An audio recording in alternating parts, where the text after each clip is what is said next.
do Evangelho do evangelista Lucas, capítulo 15. Louvo a Deus, né? Porque na quinta-feira tem alguns irmãos que não podem vir, né? Mas aqueles que não podem vir, de vez em quando eu mando uma reprise da mensagem. Para se você puder também atentar para a palavra, né? Porque o que é mais importante não é o mensageiro, é a mensagem de Deus. Glória a Deus. O mensageiro é só um detalhe, porque ele é um vaso de barro, mas a excelência do poder vem de Deus. Louvado seja o nome de Jesus. Costumo chamar essa sessão bíblica, essa porção bíblica do Evangelho de Lucas, capítulo 15, a sessão dos perdidos e achados. São 3 parábolas que Jesus conta a respeito de 3 histórias. Uma primeira história, ele fala sobre o pastor que perdeu uma ovelha e deixou as 99 para procurar a 100ª ovelha. Depois ele fala de um outro ambiente mais familiar. Ele fala de uma dona de casa que perdeu a 10ª parte das suas economias, a dracma perdida. E depois Jesus prossegue para falar também de mais um ambiente familiar. E ele vai contar a história de um pai e seus 2 filhos. Essa história já é bastante conhecida. Até citei a mesma no último culto de doutrina. Todavia, dentro dessa história, nós temos essas 3 personagens distintos. O filho mais jovem, depois nós temos o filho mais velho e a pessoa do pai. Louvado seja o nome do Senhor. Glória a Deus. Certamente vocês e eu já escutamos mensagens que enfatizaram esta pessoa, esse personagem mais jovem, devido à situação de que ele esteve na casa e ele pediu ao pai, antecipou a sua herança. Eu até contei essa história que ele disse: eu não quero mais viver sob pressão, eu não quero mais ficar sob a disciplina do meu pai, eu não quero ter horário para chegar em casa, eu quero chegar na hora que eu quiser, eu quero curtir a vida.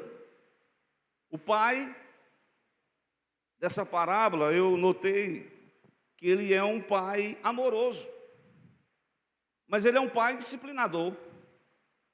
Não que seja um pai carrasco, glória a Deus, mas ele é um pai que certamente projetou para o seu filho o melhor para ele no ensino de Deus na vida dele.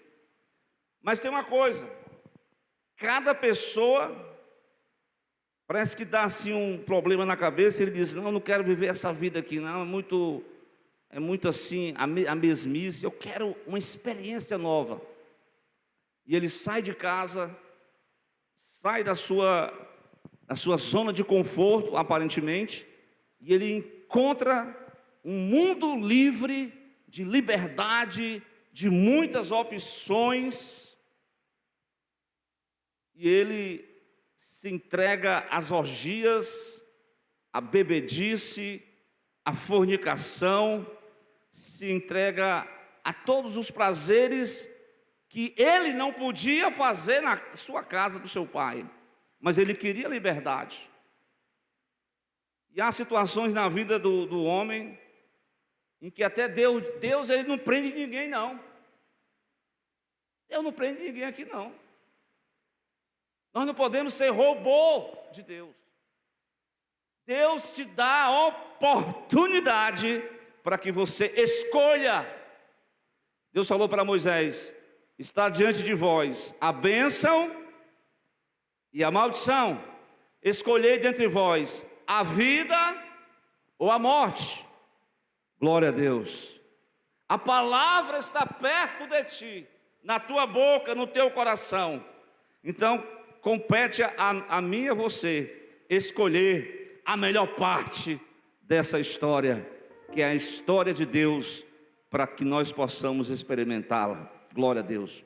Muitos têm escolhido, como esse jovem, o mundão, os prazeres, a vida sem disciplina, sem renúncia. Eu quero viver a vida do jeito que a carne quer, mas não é assim a verdadeira felicidade, porque em dado momento ele se encontra liso, na linguagem mais popular, e quando se tem dinheiro, ele tinha tudo, tinha amigos, tinha umas namoradas, mas quando o dinheiro se acaba nos seus amigos, acabaram-se as roupas novas, as roupas de marca, e ele está se encontrando somente com a roupa, a única roupa do corpo, e como uma pessoa sem condições físicas, materiais de se sustentar, procura um emprego. Mas esse filho, ele é o filho perdido. Ele representa, meus irmãos, glória a Deus, a humanidade. Na verdade, essa parábola, a introdução dessa mensagem, ela começa falando desses três personagens, mas todo o capítulo 15, nós precisamos compreender o capítulo 15, baseado nos versículos 1 e 2 do capítulo, o início do capítulo, porque o evangelista Lucas, ele vai dar essa ênfase de que Jesus, em seu ministério, glória a Deus, a gente até comentou isso aqui, né, que Lucas, hoje pela manhã, não foi um apóstolo, mas cada evangelista, ele vai apresentar uma mensagem específica.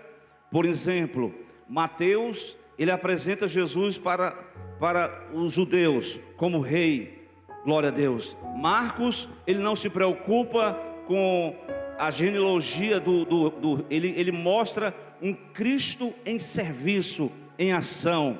Já o evangelista Lucas, ele, ao invés de colocar a genealogia de Jesus baseado em Abraão, ele parte do princípio lá de Adão, quando surge a primeira família, e aí ele vai mostrar o homem perfeito, mostrando que Cristo é aquele que tem imenso amor. Ele conta a história daquela parábola do bom samaritano, glória a Deus. Ele conta essas histórias, e isso incomodou muito, porque Jesus, ele viveu um estilo de vida tão maravilhoso, glória a Deus, porque hoje em dia tem até alguns pregadores que dizem assim: pastor, é o seguinte, para me ganhar um ébrio, eu vou tomar umas bebidinhas ali, eu vou tomar socialmente com ele umas bebidinhas para me ganhar ele.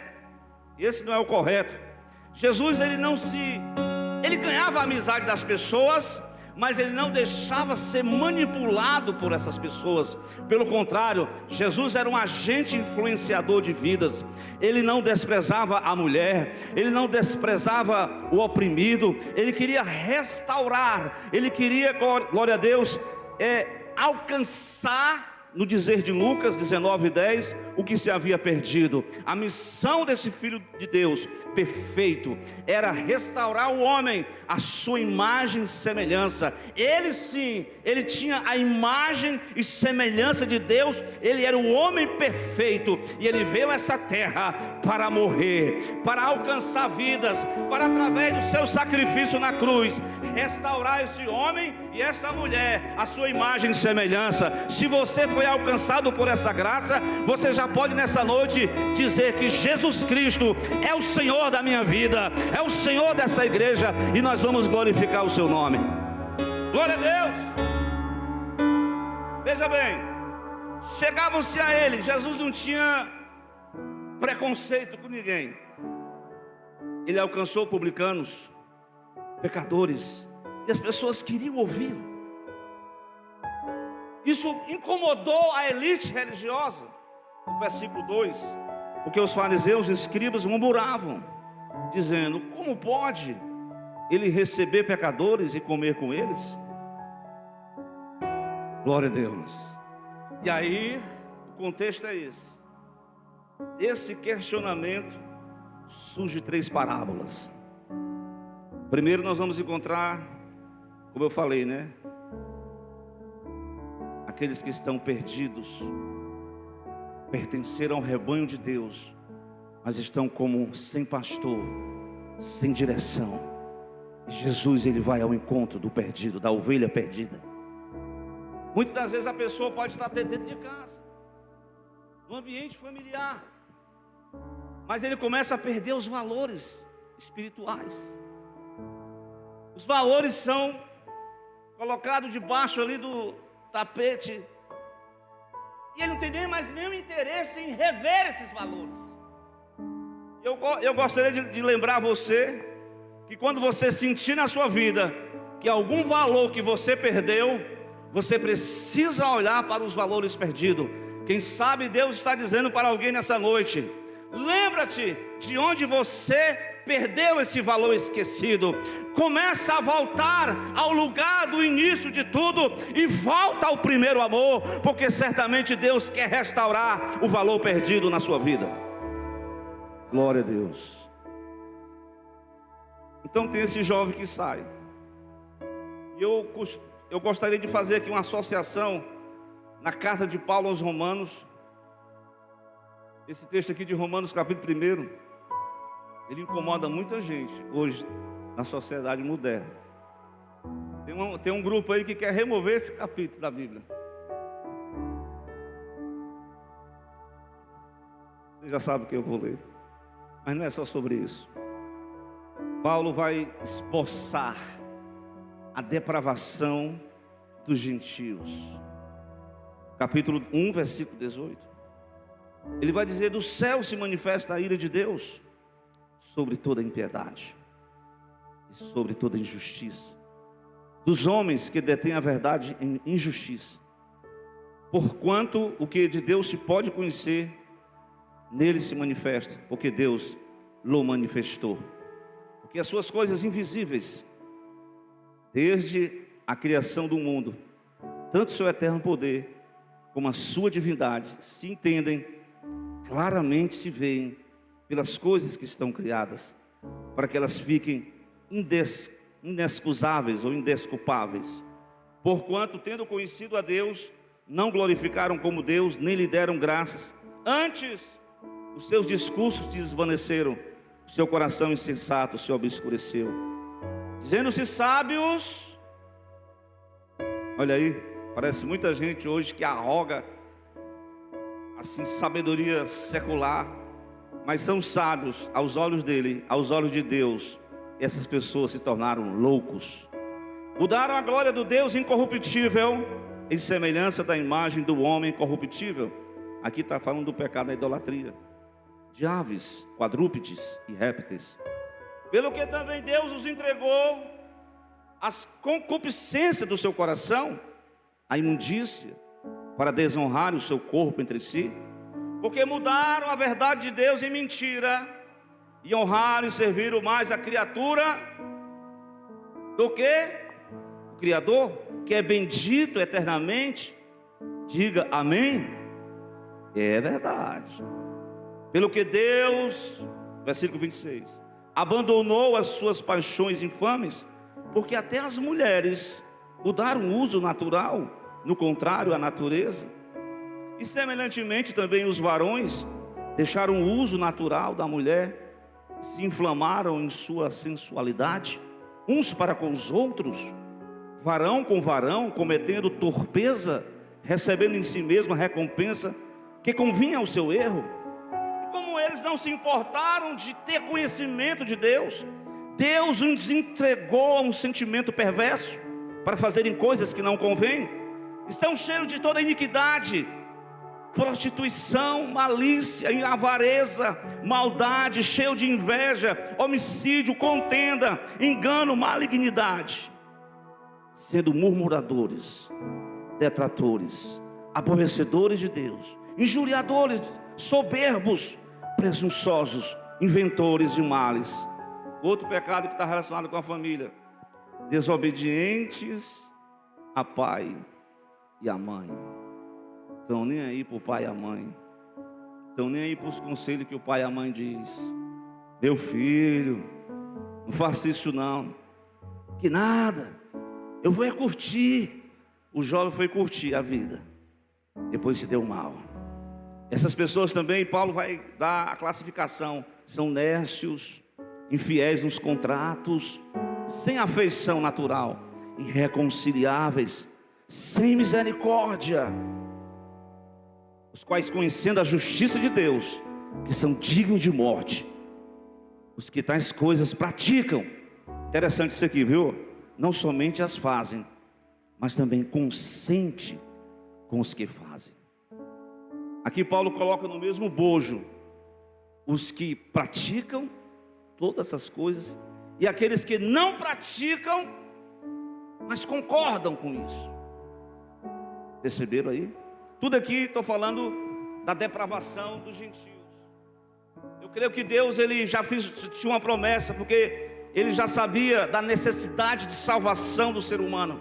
E quando ele olhou para o início ali daquela família, lá em Gênesis 12, ele disse: vem para cá, Abraão, eu quero ter um negócio contigo, com a tua mulher, a esposa dele, Sara. E eu quero dizer para ti, Abraão, e do teu descendente eu vou abençoar todas as famílias da terra. E pode o homem estar nessa situação, do jeito que estiver, atolado no pecado, sem força, ele pode fazer o que ele quiser, mas ele é impotente. Só a graça que pode alcançar este homem. E aonde abundou este pecado, diz o apóstolo, superabundou a graça de Deus.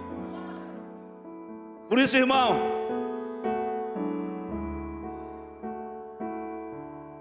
aonde o pecado maculou, prejudicou, corrompeu, a graça é maior para restaurar, para fazer de novo. Glória a Deus. Mas, meus irmãos, entenda, eu quero falar sobre perdido na casa do Pai. Porque um vai, perdeu-se, mas ficou só o outro filho. Aparentemente ele está tudo bem, mas a proporção que eu vou caminhando, aí eu quero fazer aqui uma comparação, porque os descendentes do Abraão receberam prerrogativas, receberam títulos, receberam várias responsabilidades, receberam várias questões, revelação, promessas, profecias. Mas veja bem, o que foi que eles fizeram? Isso também pode ser uma associação conosco. Deus te abençoou com todas as ricas bênçãos nas regiões celestiais, com salvação, com redenção, com promessa de vida eterna. Mas será que nós estamos guardando isso? Veja o que os judeus fizeram. Porque eles se achavam melhores do que os gentios. E aí Paulo vai botar todo mundo na mesma situação. Capítulo 2 de Romanos. Vou ler para vocês. Versículo 17. Tu que tem por sobrenome judeu, tu que repousas na lei, tu que te glorias em Deus, tu que sabes a sua vontade, tu que aprovas as coisas excelentes, tu és instruidor por lei, tu confias que és guia dos cegos, luz dos que estão em trevas, instruidor dos nécios, mestre de crianças, que tem a forma da ciência e da verdade da lei. Aí vem a exortação que Paulo ele recebeu todas essas prerrogativas aqui, mas aí em contrapartida, porque tu que ensinas o outro, por que não ensinas a ti mesmo? Irmão, isso aqui é forte, viu? Para todo pregador, para todo pai, para todo líder. Eu ensino os outros, Por que tu não ensinas a ti mesmo? Te converte, Edivaldo. Te converta. Abre o teu coração. Dê lugar ao Espírito Santo de Deus. Procura mais a Deus. Tu que pregas que não deve furtar, tu furtas. Tu que dizes que não deve adulterar, mas tu adulteras. Tu que abominas os ídolos, tu cometes sacrilégio. Tu que te glorias na lei de Deus, desonra a Deus pela transgressão da lei. Porque está escrito: o nome de Deus é blasfemado entre os gentios por causa de vós. Perceberam aqui? Um foi, perdeu-se, se debandou, se corrompeu. Mas um recebeu regalias, recebeu prerrogativas, ficou na casa, tinha a responsabilidade de ser o instruidor dos nécios, de ser o mestre de criança, de ser a luz das nações, de ser o ponto referencial. A evangelização agora é ir de pregar a todas as nações. A evangelização nessa época era as nações vir até Israel, ver o exemplo, ver como é que as famílias se comportavam, ver como os casamentos deles não eram como lá fora. Aqui tinha um propósito, tinha uma aliança. Aqui não era casar e descasar, não. Aqui não era viver uma família como no tempo lá que eram casavam-se e davam-se em casamento. Eles banalizavam a família, mas aqui tinha um compromisso com Deus, um compromisso com a família. Aqui eles tinham que ser referencial. Todavia, Jesus vai mostrar a situação dos religiosos, que não foi bem assim como eles se achavam, baseado em Lucas 15, como eu falei, perdido na casa do Pai. Glória a Deus. E meus irmãos, eu poderia também falar do Pai, mas inicialmente eu quero propor aqui falar desse filho mais velho, do capítulo 15 de Lucas. Louvado seja o nome de Jesus. Os irmãos estejam atentos para o texto que está no capítulo 15, o versículo 25. Estou doido para experimentar aqui uma água aqui que botaram aqui. Irmão, a água aqui é especial, viu? Até alimenta, né, Johnny? Bem. Depois que o jovem volta, e Deus é o Deus da reconciliação, do recomeço. Como eu falei, né? Às vezes um filho pratica um delito, comete uma transgressão, mas o bom pai, ele vai desprezar os seus filhos. Na verdade, o pai, ele não deve ter preferência por um ou por outro. Ele tem que amar todos os dois juntos. Glória a Deus por isso. Assim o amor de Deus, né? Tem algumas famílias que elas fazem isso, né? Eu me lembro da família de Isaac, Rebeca. Isaac gostava do caçador, Rebeca era mais caseira, gostava do que era mais caseiro, que era Jacó. E ficou aquela rivalidade dentro de casa. Houve um complô, irmão. Houve até uma mentira dentro da família. A mulher matou um guisado de um animal e camuflou e se fez passar pelo próprio irmão. Mas foi uma confusão tão grande que essa gerou uma discórdia entre dois irmãos, que isso, depois de 20 anos, Deus teve que resolver e se reconciliar. Mas agora está aqui, o filho mais velho está chegando do campo. Primeira questão que eu quero apresentar, que aparentemente ele era um bom filho, que cumpria as tarefas da casa e do campo. Então entenda bem, muitas as vezes nós agimos como somos bons superficialmente, atendemos as tarefas, fazemos as questões litúrgicas do templo, vamos à igreja, vamos à casa de Deus, glória a Deus. Mas eu quero mostrar que dentro dessa passagem, esse moço, apesar de deles cumprir as tarefas, dele ser de fazer uma boa política com o seu pai, mas veja bem, algo precisava ser revisto, porque esse rapaz, como eu falei, Deus colocou todos, quem não tinha religião e quem tinha religião, todos não eram, destituídos estão da glória de Deus. O primeiro grupo, ele foi um pecado muito manifesto. Esse, o segundo grupo, já foi um pecado assim como que oculto, subjetivo. Ninguém tem, aparentemente ele era um bom filho. Aparentemente. Entenda? Mas o versículo que o irmão leu, eu vou dizer novamente. O seu filho mais velho, versículo 25, estava no campo. Quando veio, chegou perto da casa do seu pai. Ouviu a música e as danças. Chamando um dos seus servos, perguntou o que era aquilo. E ele lhe disse: veio teu irmão, o teu pai matou o bezerro cevado. Esse bezerro cevado aqui era especial, era um momento de celebração, porque ele recebeu são e salvo. Aqui nós vamos começar a ver o perfil desse moço, desse filho, que apesar de não ter saído, de não ter gastado dinheiro com as meretrizes, de não ter se envolvido com as baladas, de não ter se embriagado, mas ele ficou em casa. Ele cumpria as tarefas do seu pai.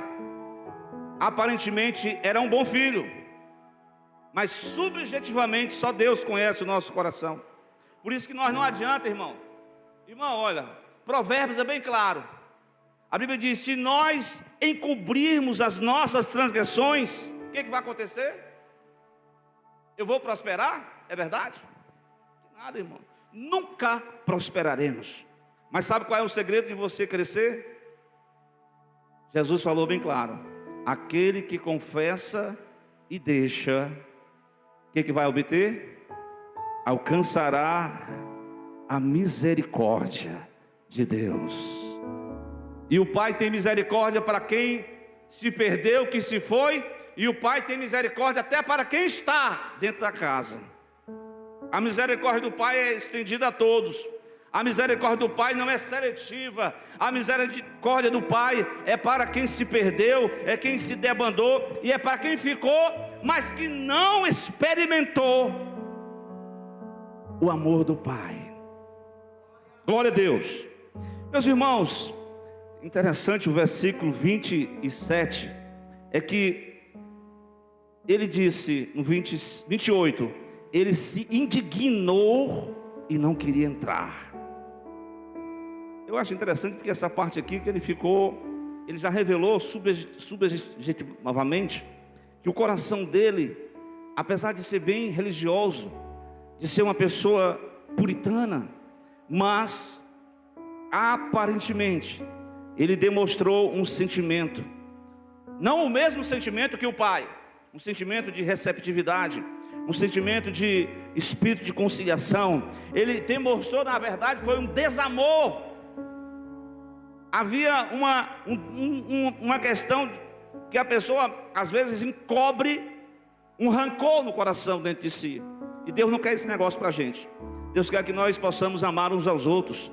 Deus quer que nós não carreguemos nenhum peso do pecado em nosso coração e nossa mente. Deus quer nos fazer de nós termos um novo coração, termos uma nova mente, termos um novo espírito, termos uma nova caminhada, termos uma nova vida em Cristo, andarmos com Cristo nessa terra, sem nenhum embaraço deste mundo, vivermos com Deus, glória a Deus, servirmos de coração. Deus quer que nós servemos a Ele de coração. A Bíblia diz: um povo que me honra com os lábios, mas o seu coração não está comigo. É preciso honrar, louvar, adorar com todo o coração. Esse rapaz servia. Esse rapaz aparentemente contribuía com a fazenda do seu pai, mas guardava mágoa do próprio irmão. Glória a Deus. Na contrapartida, o pai amava a todos. E ele ficou fazendo assim, aquela frase bem, ao invés dele entrar para a festa, entrar para a celebração, se alegrar com os que se alegram, se fortalecer, saudar o irmão, pegar na mão do irmão, incentivar, glorificar a Deus, ele fica do lado de fora. E o pai insiste. Irmãos, o pai representa o Espírito Santo de Deus. Muitas vezes nós fechamos o nosso coração, nós não abrimos nosso coração, mas o Espírito Santo fica tocando, ele fica insistindo: abre o teu coração, eis que eu estou à porta e bato. Essa mensagem ela é pregada para, geralmente a gente prega para a pessoa lá fora, mas eis que eu estou à porta e bato, é a mensagem de Jesus à igreja de Filadélfia. Jesus quer, Laodiceia na verdade, Jesus quer interagir com o seu povo, Jesus quer celebrar com a sua igreja, Jesus quer um culto vivo, um culto de poder, um culto de expressão de louvor. Jesus quer o melhor de nós, mas muitas vezes fechamos o coração. Mas Ele está insistindo: eis que eu estou à porta e bato. Se alguém nessa noite ouvir a minha voz, não endureça o coração. Esse foi o problema do jovem: dureza de coração. Glória a Deus, louvado seja o nome do Senhor. Meus amados irmãos, como a convivência familiar é importante, é um ambiente de desenvolvimento, porque diz que o casamento, a família é o melhor laboratório para saber se a pessoa é crente ou não. Não é verdade, Johnny? Porque aqui eu posso fazer o meu show à parte,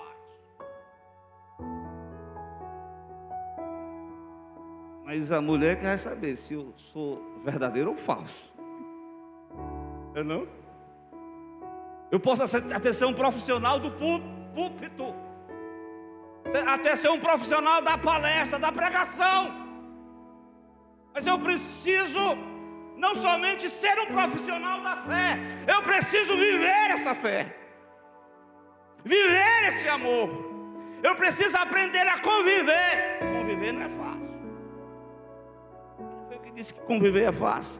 Está lá, o primeiro irmão matou o outro, vai estar lá dentro da família lá. Primeiro homicídio.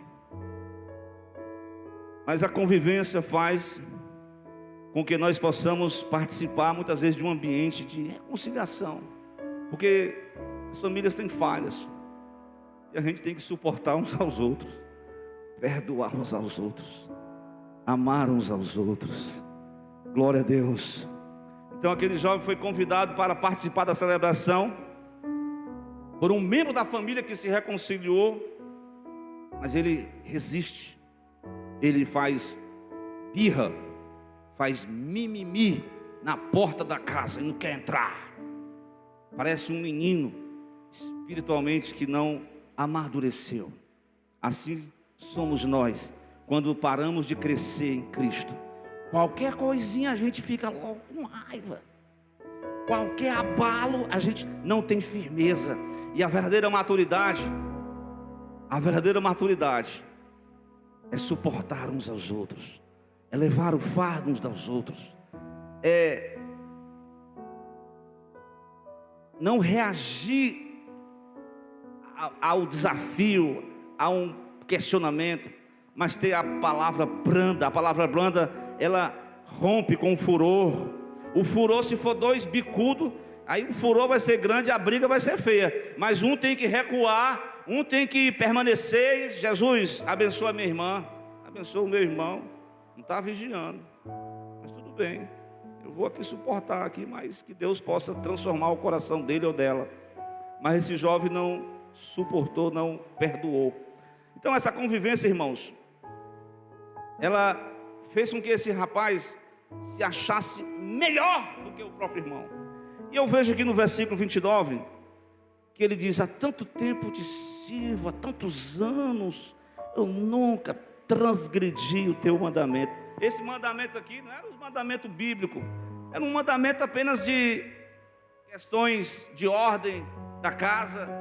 Mas a verdade, muitas vezes a pessoa se gloria, se acha melhor do que as outras. E meus irmãos, esse espírito não é o verdadeiro servo de Deus, é aquele que reconhece o valor do outro. A Bíblia diz que nós temos que considerar o irmão superior a nós mesmos. Glória a Deus. Então essa que é a verdade. Mas meus amados irmãos, esse filho mais velho, ele mostrou orgulho no versículo 29.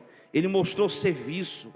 Porque a pessoa, quando não é crente e ela é apenas um religioso, ela diz: não, mas eu não faço isso, eu faço aquilo, eu faço aquilo outro, eu sou quase crente, Mas esse quase crente não resolve. Você tem que aceitar Jesus mesmo. Você tem que nascer de novo. Você tem que servir a Deus de todo o coração. Glória a Deus. Então não existe essa questão de você fazer as coisas parcialmente. É preciso uma entrega total. Mas em nome de Jesus, nessa noite, nós queremos aqui, meus amados, mostrar a partir do versículo 30 que o que está oculto, o que está oculto aos homens, um dia vem à tona. Por isso não adianta a gente tem que confessar uns aos outros, a gente tem que perdoar uns aos outros, a gente tem que tirar do nosso coração todo o fardo do pecado e pedir a Deus graça e misericórdia. O Pai está pronto para perdoar. O Pai está agindo na hora que a gente abre o coração para Ele. Amém? Glória a Deus. Eu quero ler com vocês o versículo 30, porque ele vai mostrar aqui obstinação, uma própria rebeldia contra o próprio pai. E diz: vindo porém esse teu filho que desperdiçou a tua fazenda com as meretrizes, mataste-lhes o bezerro cevado.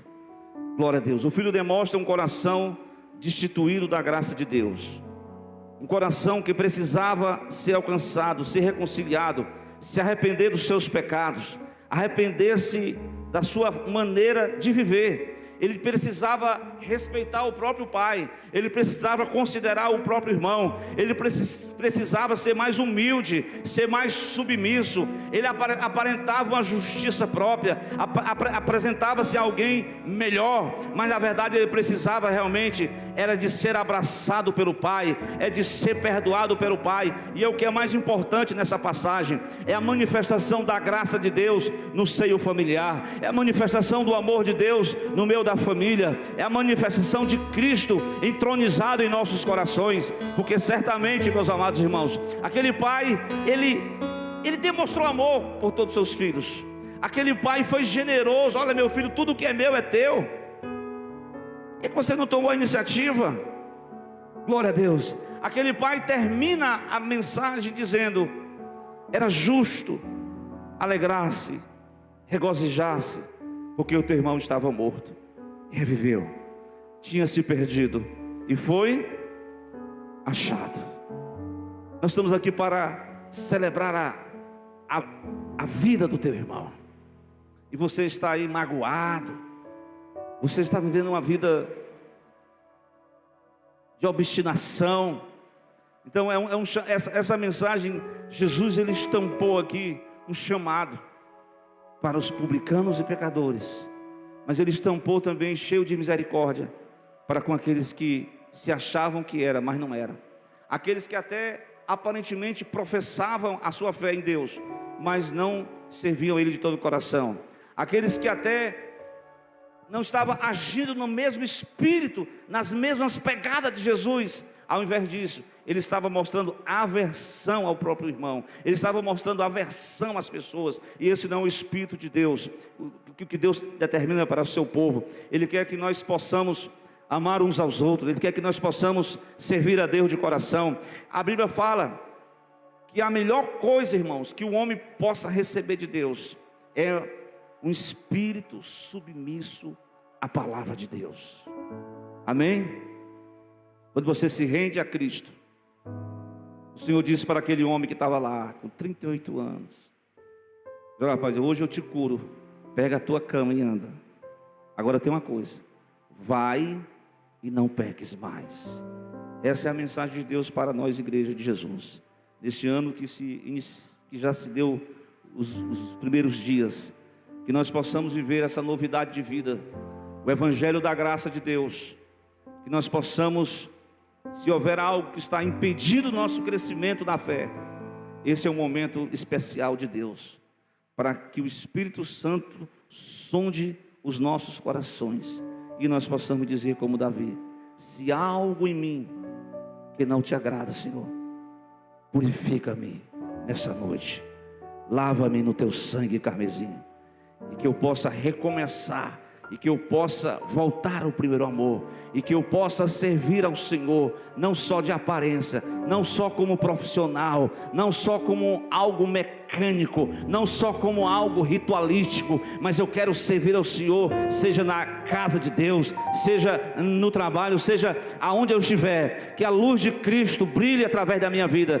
que assim o Senhor faça nessa igreja, neste lugar, na sua vida, na minha vida, em nome de Jesus. Vamos concluir, né? Vamos ouvir uma canção de louvor a Deus, e certamente, se houver alguém aqui que deseja se aceitar